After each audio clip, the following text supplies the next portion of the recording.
Hi, my name is Dr. Courtney Buggs, and I had the opportunity to speak with my friend and colleague, Dr. Kenyatta Gilbert, Dean of the Howard University School of Divinity, about preaching and teaching.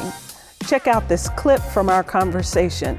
To watch the full interview, click the link at the end of the video or in the description below. Thank you. I wonder if you can talk about your call, not just in ministry, but then this call to this vocational life in the academy and how that came to be. Right. Well,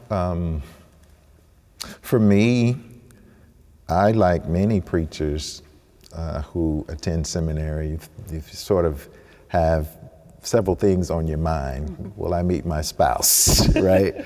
What church will I be called to? Mm-hmm. And in my case, I had a pretty good GPA. I'd gone to the flagship seminary of the Presbyterian Church. Some ways in the back of my mind, I felt entitled mm-hmm. to a church to serve, mm-hmm. right? But the closer I got to graduation, the more fearful and anxious I got because no one called, no one knocked and said, we want you. It became a test of my faith because I met my spouse while in seminary and had to make some personal decisions about whether I would reside where we were in New Jersey or whether I'd relocate back to my native state. And, it became, sort of another discernment process because it just didn't turn out the way mm-hmm. that I'd planned, mm-hmm.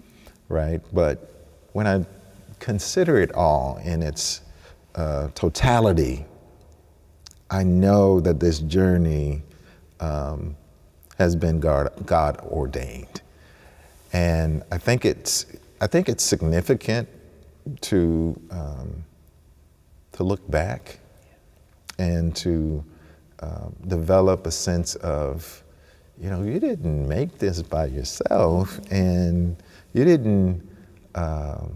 You needed grace.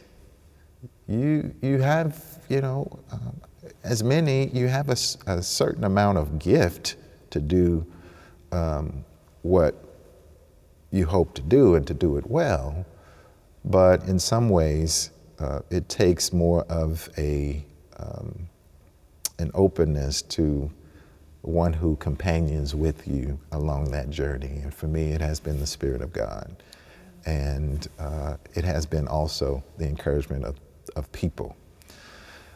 I think to that point, I think our society does us a disservice, at least in the American context, when the way in which folks tend to connect successful ministry, it focuses on the individual. Mm-hmm.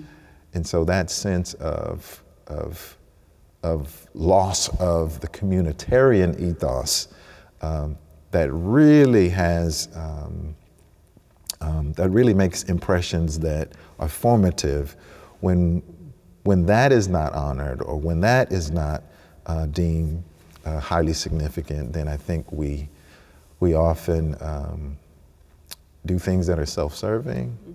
We become a little more absorbed. We find ourselves in more of a lonely place because as we ascend in ways where folks may describe it as being successful, often it creates a sort of despair, if you will, if you have not understood that ministry calls us not away from folk per se, unless you're a monastic or of some sort, but it does call us into community, right? And from my perspective, to do the work that we do requires that we're accountable. for what we say, but also to whom we preach.